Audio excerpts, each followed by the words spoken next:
CEO paid her to have an abortion. 7 years later, he sees her walking twin girls with his blue eyes.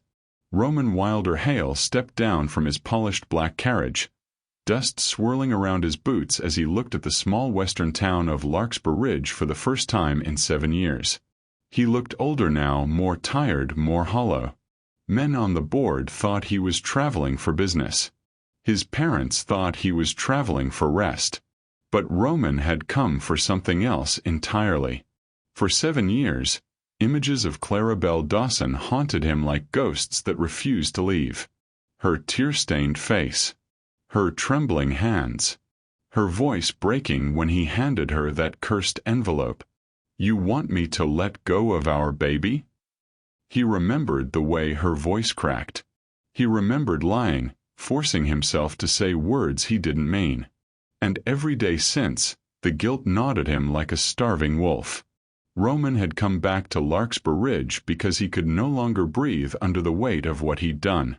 Before we continue, click subscribe, like this video, and comment what time it is that you're watching this video. Your support helps us bring more wonderful stories, and trust me, you won't want to miss them.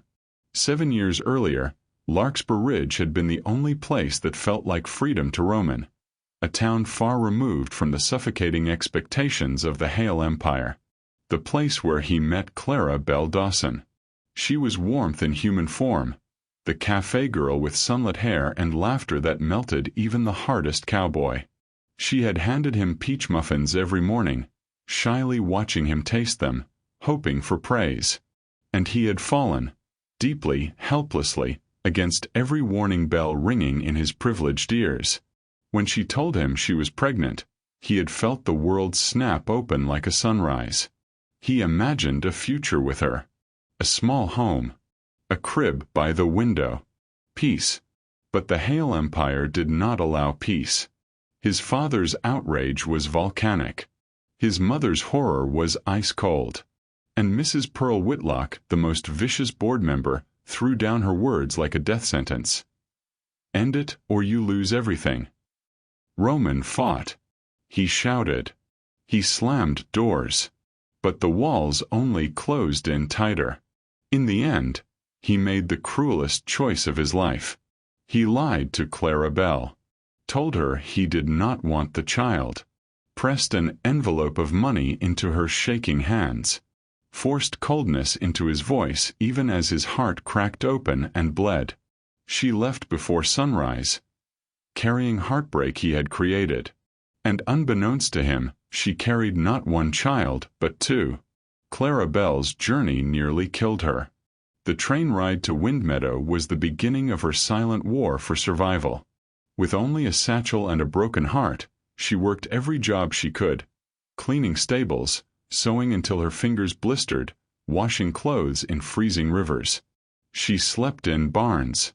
She starved more nights than she cared to remember. But she would not give up. Because the moment she sensed life fluttering inside her, she knew she would fight the world for her baby. She didn't know she would be fighting for two. Lark and Lottie came screaming into the world with eyes bluer than summer lightning. Clara Belle cried when she saw them, not just from joy, but from the terrifying knowledge that she alone would raise them. One baby would have been hard. Two felt impossible. But Clara Belle Dawson did not break, she rebuilt. She became a pillar of hope for other abandoned women. One act of kindness turned into a community effort, then into a safe shelter, then into the Lark and Lottie Haven House, a place where broken women found refuge. By the twins' 5th birthday, Clara Belle was no longer the girl Roman had abandoned. She was a leader, respected across counties. Strong, resilient, unshakable. Yet even strength trembled on the afternoon fate brought Roman Hale back to her doorstep. Clara Belle was walking with Lark and Lottie down the main street. Two giggling girls in matching yellow dresses, sticky with lemon candy from Miss Juniper May, when Roman stepped out of the saloon. He froze. The world stopped. Because staring up at him were two small faces, with his exact piercing blue eyes. Eyes he had seen in the mirror every morning of his life. eyes he never imagined would look at him from another person, much less from two little girls with matching dimples and curls. Roman staggered a step back. The truth hit him like a bullet to the chest. They were his. Clara Belle turned. The shock on her face quickly hardened into steel. She grabbed her daughter's hands protectively. Roman whispered her name like a prayer. Clara. Belle. Lark blinked at him. Mama, why's that man staring? Roman broke. Visibly, painfully. He dropped to his knees in the dirt, unable to stand under the weight of his own regret. Are they mine? He managed to choke out. Clara's voice wavered, but her eyes stayed sharp. You told me to get rid of them. Roman shut his eyes, agony twisting through him. I never wanted that. They forced me. I was a coward. But I swear to you, I never wanted to lose you, or our children. The twins exchanged confused glances. Lottie stepped forward and touched his cheek. Sir, are you crying? He let out a broken laugh. Because you're the two most beautiful girls I've ever seen. Clara Belle's heart twisted.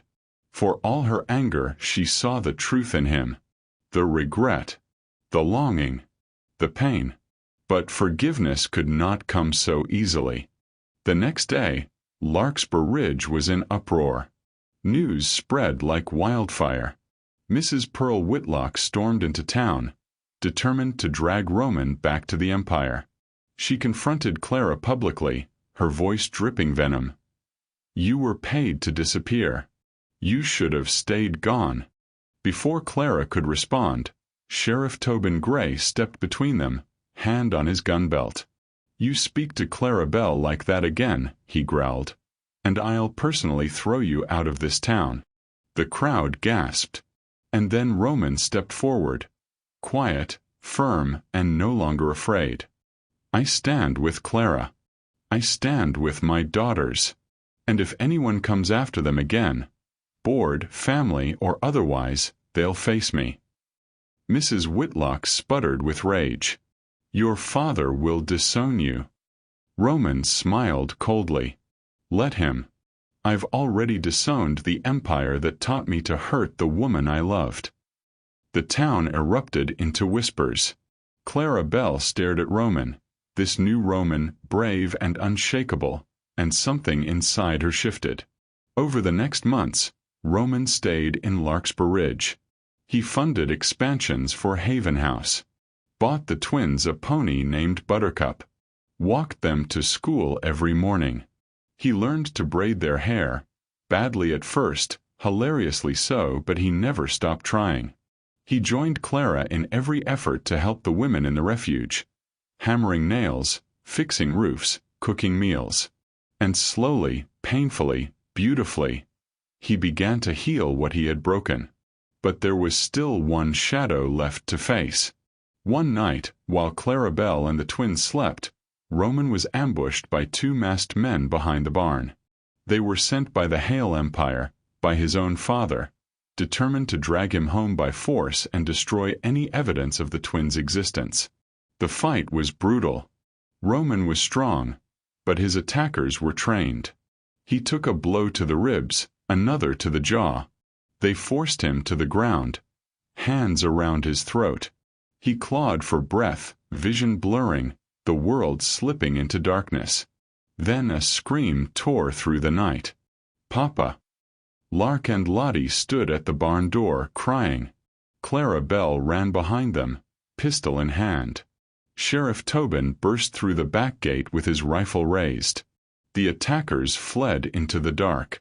Clara Belle cradled Roman's bruised face, tears streaming down her cheeks. Don't you ever leave us, she whispered. Roman, gasping, managed a pained smile. I never will. Not again. That night changed everything.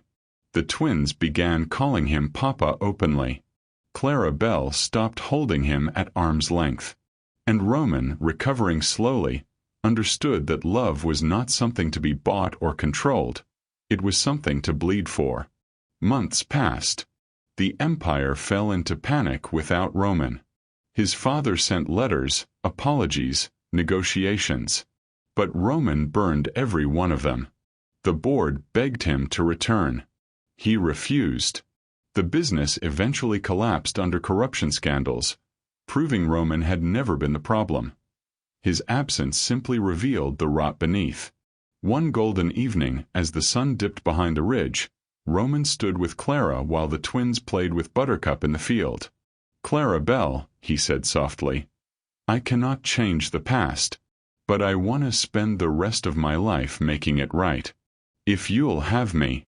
She studied him, the man who broke her, the man who rebuilt himself, the father her daughters adored.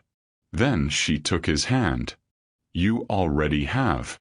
The twins ran toward them, laughter spilling through the fields. They wrapped their arms around their parents' legs, forming a perfect, beautiful tangle of love. And for the first time in 7 years, Roman Wilder Hale finally understood something simple and profound. The rich also cry, but they also heal. And sometimes, if they're brave enough, they build a better world from the ashes of the old one. Thank you for watching this story to the end. If you enjoyed this story, you will surely love the next one. It's as crazier and more intriguing as you can ever imagine. So do check it out. Click on the image showing on your screen right now to watch the next one. Don't forget to subscribe, and I'll see you in the next one. Bye for now.